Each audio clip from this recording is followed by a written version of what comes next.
Welcome to another Tour Insights exclusive. In this video, I'm taking you on a journey to Cape Town, the crown jewel of Africa.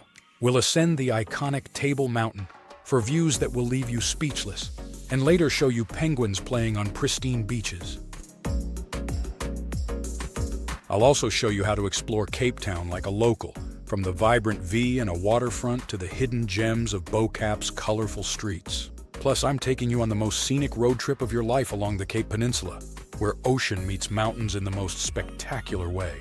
So whether you're a first-time visitor or returning for more, stick around, because this guide is packed with everything you need to know about Cape Town's best-kept secrets, from exclusive restaurant recommendations to wild adventures you won't find in typical travel guides.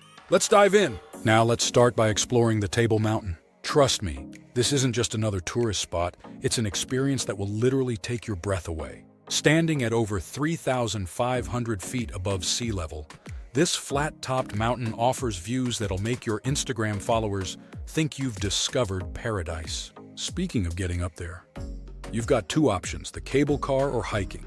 The cable car is a 5-minute ride that literally rotates 360 degrees, giving you panoramic views before you even reach the top. But for my adventure seekers out there, I highly recommend the Platyclip Gorge hike. It's a challenging 3-hour climb, but the sense of achievement when you reach the summit is unbeatable. For you photographers out there, here's where to get those money shots. Head to the western edge of the mountain during sunset for epic city views, or find the pathway leading to the 12 Apostles Range for dramatic cliff faces. And don't miss Maclear's Beacon, the highest point. On a clear day, you can see all the way to Cape Point. Now, let me take you to one of Cape Town's most charming attractions. Where else in the world can you share a beach with African penguins? Welcome to Boulders Beach, home to a colony of over 2,000 endangered African penguins. These tuxedo-clad residents have been calling this beach home since 1982, and they're absolutely adorable. Trust me, watching these little waddlers go about their day is guaranteed to be a highlight of your trip. The boardwalk offers fantastic viewing opportunities. But here's a local secret.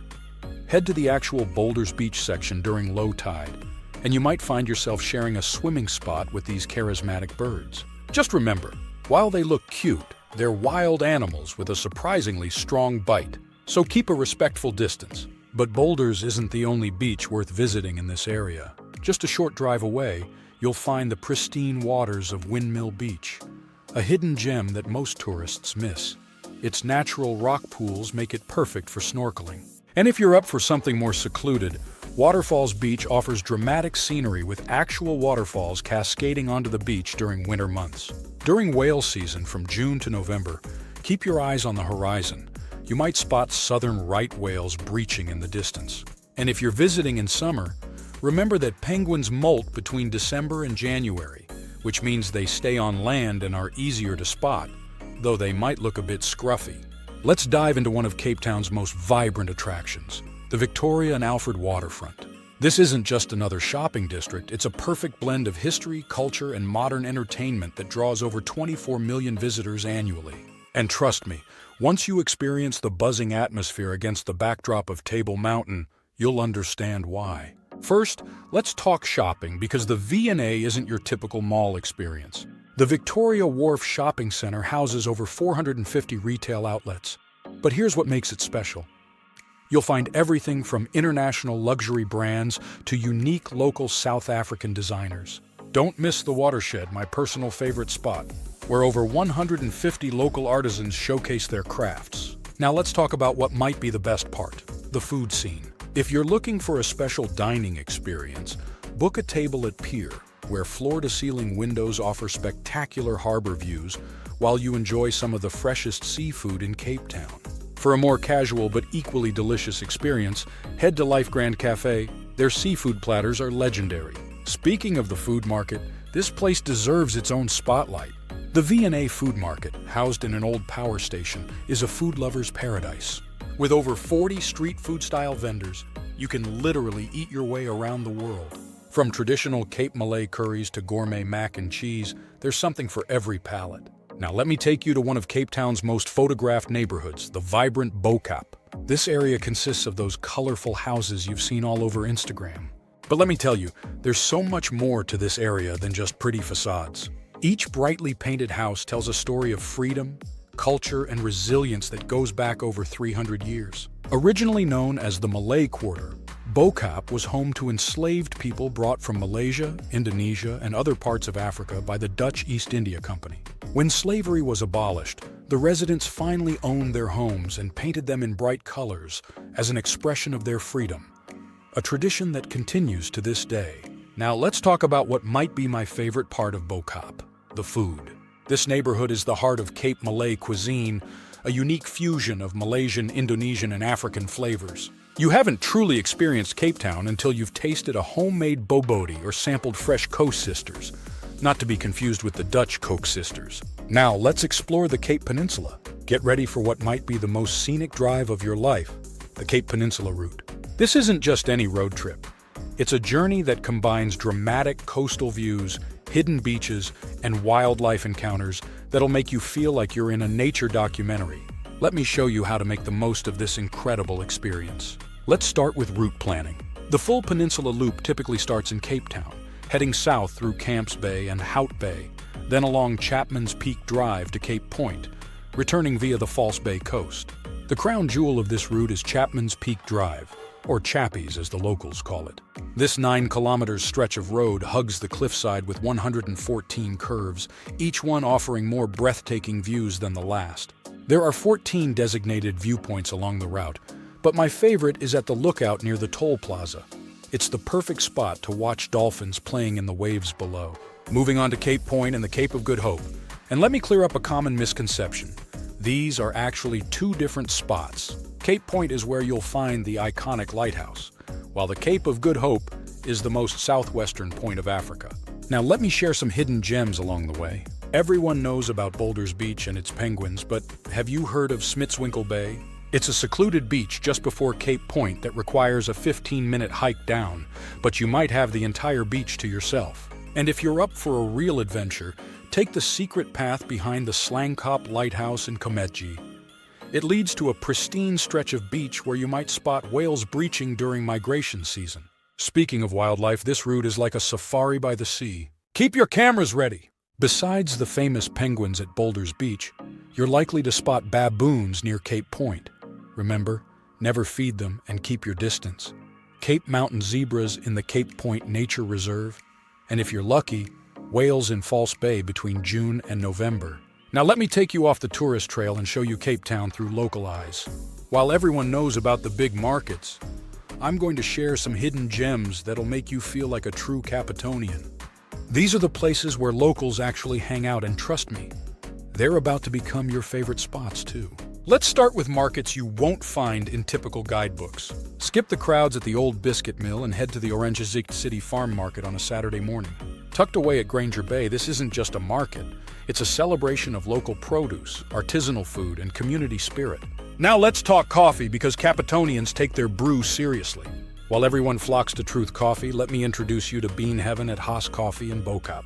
Hidden in an old art gallery, their Ethiopian pour-over will change your life. But my absolute favorite is Loading Bay in De Waterkant. Part cafe, part fashion store. It's where local creatives gather.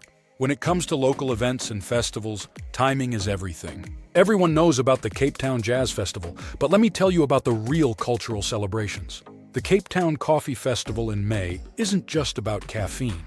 It's where local roasters compete in latte art competitions, and you can taste rare African coffee varieties. But my absolute favorite is First Thursdays, when the whole city comes alive with art galleries, street performances, and pop-up food stalls. And here's something most tourists never experience: the Kirsten Bosch Summer Sunset Concerts. From November to March, locals pack picnic baskets and gather on the lawns of these botanical gardens for live music against the backdrop of Table Mountain. Don't miss the monthly Bay Harbor Market in Hout Bay. But unlike the tourist guides that tell you to go during the day, visit on Friday nights when local musicians turn it into an intimate concert venue. For all you adrenaline junkies out there, Cape Town isn't just about sightseeing. It's an outdoor adventure playground that'll get your heart racing. From surfing world-class waves to coming face-to-face with great whites, let me show you why this city is an adventure seeker's paradise. Let's start with surfing, and trust me, these spots will make any surfer's dream come true. Muizenberg is where most people learn. Those gentle breaks are perfect for beginners. But here's where the locals really catch waves. Glen Beach, right next to Camps Bay. It's a hollow, powerful wave that works best in the early morning when the southeaster is sleeping. For the pros, head to Dungeons in Hout Bay, one of the world's most legendary big wave spots. Now let's talk hiking trails that'll take your breath away, literally. While everyone heads up Table Mountain's Platiclip Gorge, let me share some local favorites. The diagonal route up Table Mountain is a hidden gem, more challenging than Platiclip but way more scenic and far less crowded. Mountain biking enthusiasts, you're in for a treat. Tokai Forest is where the locals shred, over 50 kilometers of marked trails for every skill level. Want to see Cape Town from above? Let's talk paragliding. Signal Hill and Lion's Head are the launch spots, but here's what your guidebook won't tell you. Book the first flight of the day from Signal Hill. Not only is the air smoother, but you'll also soar with the local paragliding clubs who know exactly where to catch the best thermals. And if conditions are right, some pilots might even take you high enough to peek over Table Mountain. It's an experience that'll stay with you forever. Now for something truly epic, shark cage diving. While most tours head to Gansby, let me share a local secret. False Bay has introduced ethical shark cage diving right here in Cape Town. Here, you're not just seeing great whites, you're contributing to their conservation. Book with the Marine Dynamics team. They're researchers first, tour operators second, and their knowledge adds a whole new dimension to the experience. Finally, let's talk whale watching, and I'm not just talking about standing on the shore with binoculars. From June to November, the southern right whales turn False Bay into their playground. Skip the crowded viewing points and head to the secret spots. The cliff path between Royals and Pringle Bay offers incredible close-up views of whales literally meters from the shore. But here's the ultimate experience. Book a kayak tour from Simonstown. Remember, while these adventures are incredibly exciting, safety comes first. And don't forget to respect the natural environment. These adventures are amazing because they're sustainable. Take nothing but pictures, leave nothing but footprints, and you'll help keep Cape Town wild for future adventurers. Don't forget to like, subscribe, and hit the notification bell for more travel stories. With that said, thanks for watching, and until next time, keep exploring.